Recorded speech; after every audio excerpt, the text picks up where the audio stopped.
Barker may not be an aristocrat, or the son of a famous explorer and philosopher, but his money has allowed him to grow accustomed to being waited on. It was one of my duties whenever I attended the sparring matches he held irregularly with Brother Andrew MacLean to tie on his boxing gloves. He didn't thank me. He was off in that little self-contained world of his behind his quartz spectacles, fighting whatever demons dwelled there. His arm was out, and I was tying up his glove, but the glove seemed unaware of my existence. "Brother Andrew?" I murmured to his opponent, before stepping between the ropes and down to the floor. We were in the Reverend's mission in Mile End Road, where he kept a boxing ring according to professional standards in the basement. "Tommy boy," he said back to me at once, patting me on the shoulder. "Do you need help with your gloves?" I asked, standing on the verge outside and holding onto the ropes. "I learned how to tie my own gloves before you were born." "What's got your master's blood up?" "He didn't tell you? Nightwine's coming to town." I hopped down to the floor and tugged once on the string attached to the clapper of a bell, causing it to clang. I had not so much as turned around when the two men met and began trading blows.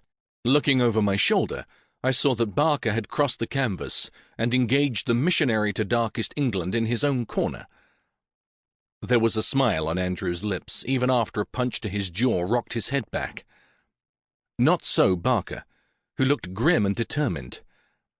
Having attended dozens of these sessions in this manner, I could state it was not his custom to charge his partner. Normally he waited to be advanced upon and counterpunched. As MacLean had said, his blood was up. The two men's bodies were a study in contrast. MacLean was of average height, but bandy-legged, with a stout belly and muscular arms. Barker was taller, his muscles more defined, but his Adonis-like form was marred with tattoos, scars, and burns from a rough life spent in battle. Many of the marks were from secret societies to which he had belonged at one time or another. Barker had the longer reach, but MacLean the extra weight.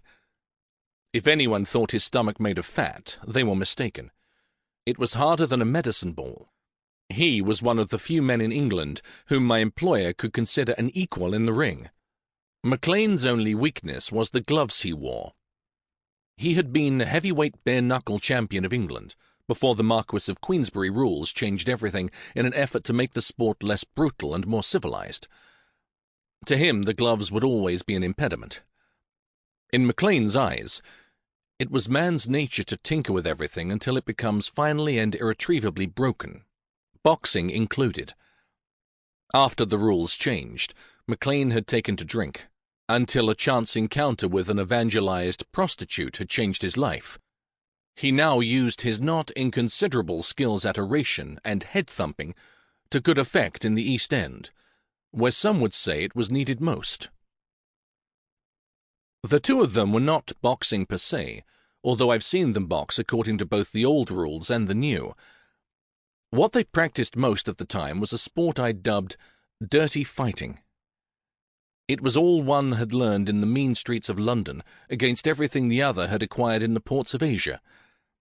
The only restriction was the gloves themselves, which limited the use of throws and joint blocks, and only an occasional kick or two. I have been in the ring with both of them. With MacLean, I felt like a mosquito on the hide of a rhinoceros, while kicking Barker was akin to wrapping one's shin around an ancient oak. When they went at each other, I considered moving to another room. It was like watching antediluvian carnivores fight over a wounded prey. It was a wonder no one was permanently maimed in these friendly matches of theirs. "Enough!" Handy Andy cried, pushing Barker back after being cornered in the ring. "I ain't the one you're angry with. It's Nightwine." "You'll do in a pinch, old man," the Gov replied. "Old, he says." The missionary called to me.